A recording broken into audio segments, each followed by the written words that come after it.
ya sofo no pass comment na sofo no kase enti kremoni standia no kanchire masore mana mu obi anto makremoni omo ba betra mo asore dem mo preach kire omo wo mo wia wo man ni sika no mko wia fanya na mo ka kire omo enye omo mo wia sika ana mo elders fire abusia minim se me de abeso mo pense eye audio bi circulate se asofo akuku dem e wo Ghana ebinum se omo mpene ema kremoni ema president e wo Ghana Okatakyie Afrifa ba eni afedie wa bosofo ni bi se pen everybody the posti ade no wo ya asofo page ni so eye sofo pani eye Archbishop Agyinasare one aha let's talk GH rumors and any first time I pop into my video make sure say over subscribe be amame na wa click on notification bell no say any upload be about sabetimi aka na wa share my Afrifa be don't forget to say any comment be awon ubeja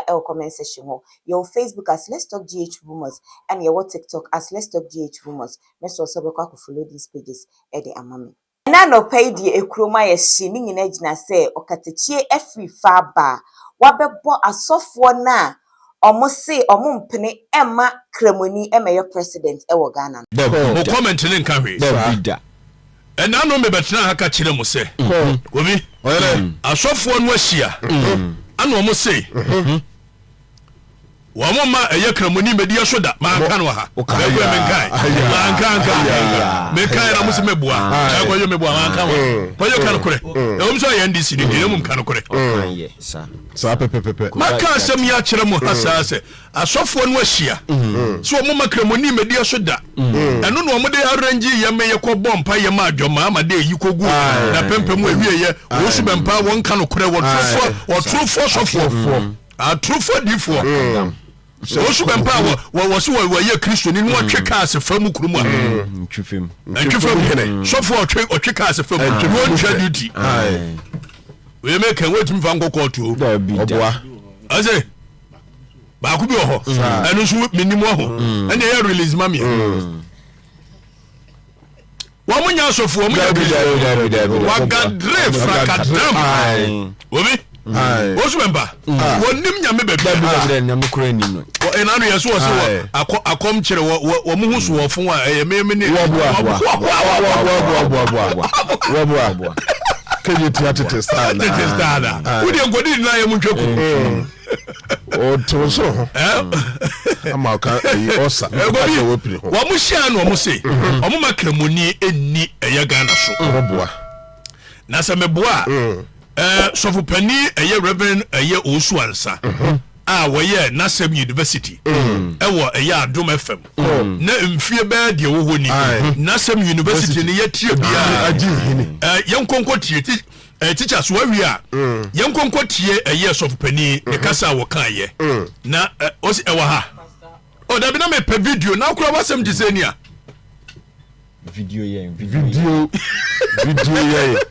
Why you mako kase Ghananews no na akotwitwa asie na we Nasem University na Faiko video center wobi video center we ni babigro daki wode so aso de we video center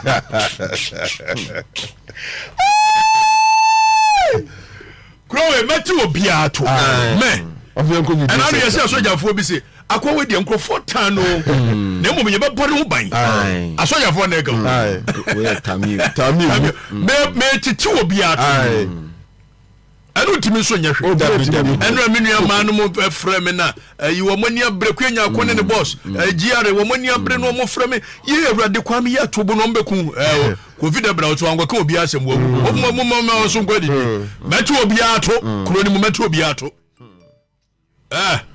Momo Nasem University there no. Bekwe. I think Reverend Usuansa now. Reverend Usuansa. Why dey? Anyo no Nasem. Enye Nasem University. Gabriel Ansa. Okay, so Reverend Usuansa, wo munyina preach wo ya Adom FM yesa. Okay, eti Reverend Usuansa wo. Ana Gabriel Ansa so wo. Eti Ose. May refer to Reverend Usuansa. Ni video no. Ni video ni tram so mo. Jerry, there's some conform monitor.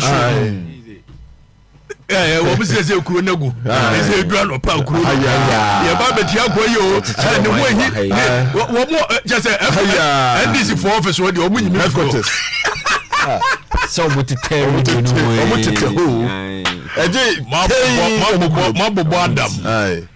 Mese no kura kanti se kwa kutie banyina dwuma kura wonye no kura kanti awu freedom ben ka ko misbewu freedom kwayo no kura kankwa no kura kankwa we enye kwasiani aboa me bo ha kwasiani aboa de intellectual eno kura me di watem me fa santinyansa kwa so de di watem papa bi ai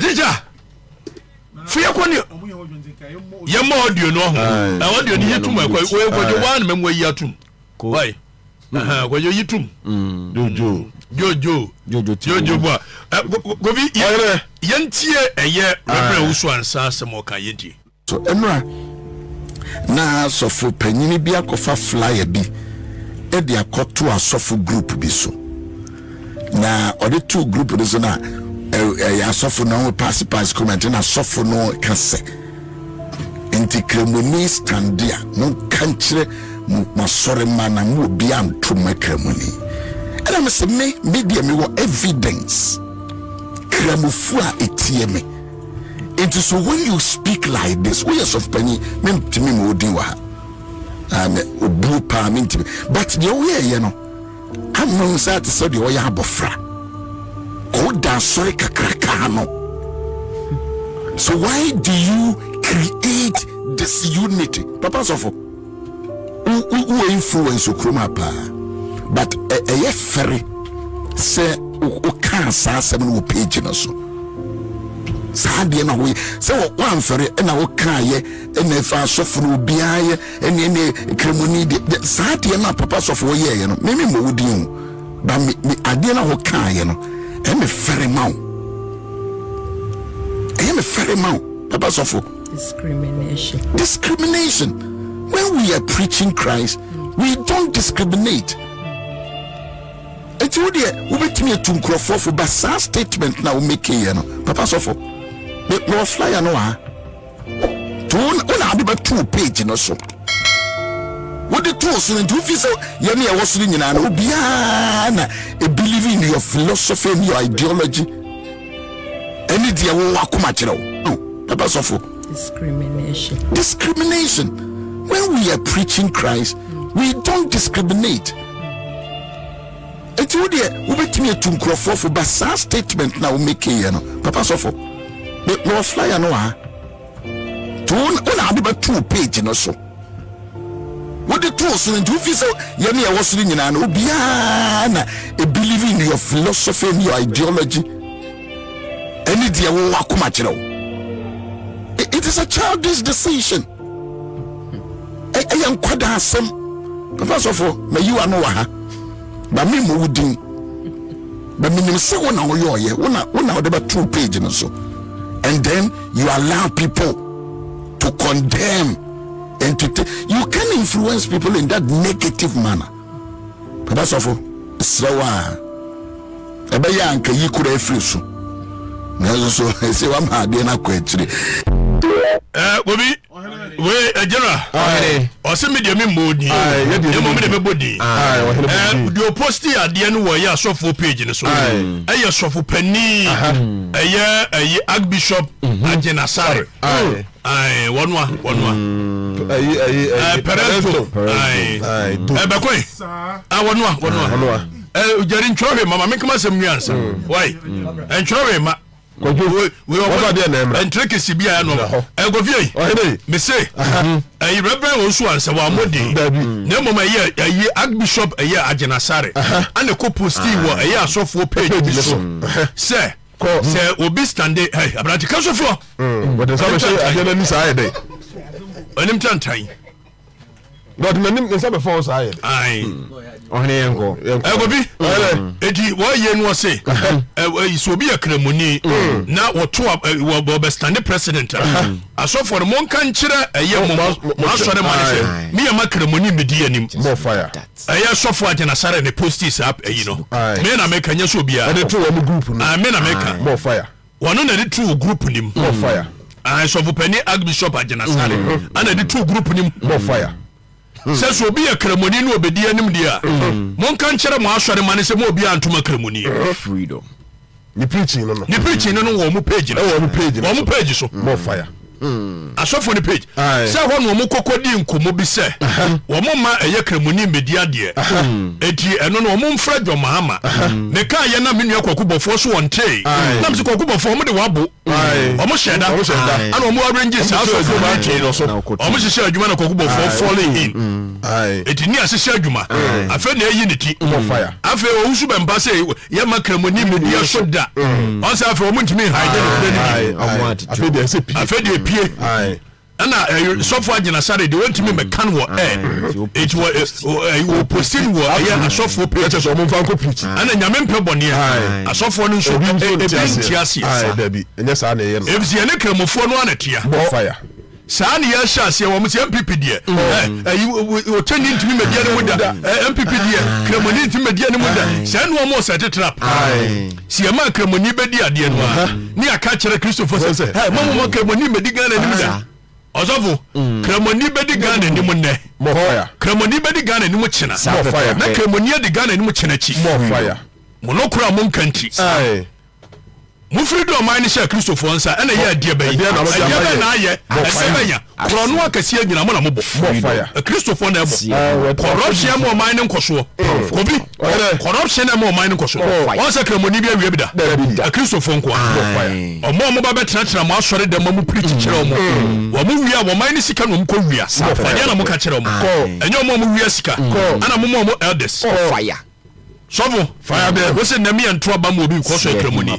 Constitution is the right and fundamental freedoms of the people is guaranteed. Precisely so. And nobody shall be discriminated against on grounds of race, creed, religion, and other factors. And political right of individuals could be. Bawumia tuoi, oye cremonio, oye etisto, oye diabeyo. Constitution ni guarantee the right to say, obetimia wo political right to enjoy. So baba be standi bibia me ato abama no. Constitution neka. More fire. Obi, oye, you any free ade na no, twim free no kakra. Na wo de hadwene. Hadwene. Obi dem go say. Wa Yama mum place a mind Dabi. Also penny, mu free do mind share Christopher ansa. Every Kwame Nkrumah penso. Ebe sinne. E dia na Christopher no aye. Mon kan kire na mtie. Krono akoso nyina omo tetachire to bintia. Because so aka say any comment bi awo no ubeja e comment section e de ma me. Say beginning ni nyina na me ka kire wo say audio na omo se circulate ni nyina na omo se e asofo akukudam. Enya sofo kitwa bi o tin fichire baby. Software kesi a yenim omo wo Ghana any even all over the world no emu bi ana na ese omo mpene emma Cremoni emma president. Finally the name is out, said the Okatakyie Afrifa SC no medi mani edi nsem nechi any update bi be free abia medi baba besum me ka wo so be kwa follow your pages our TikTok as Let's Talk GH Rumors and Facebook as Let's Talk GH Rumors. Medin edina nekwa santoa makram.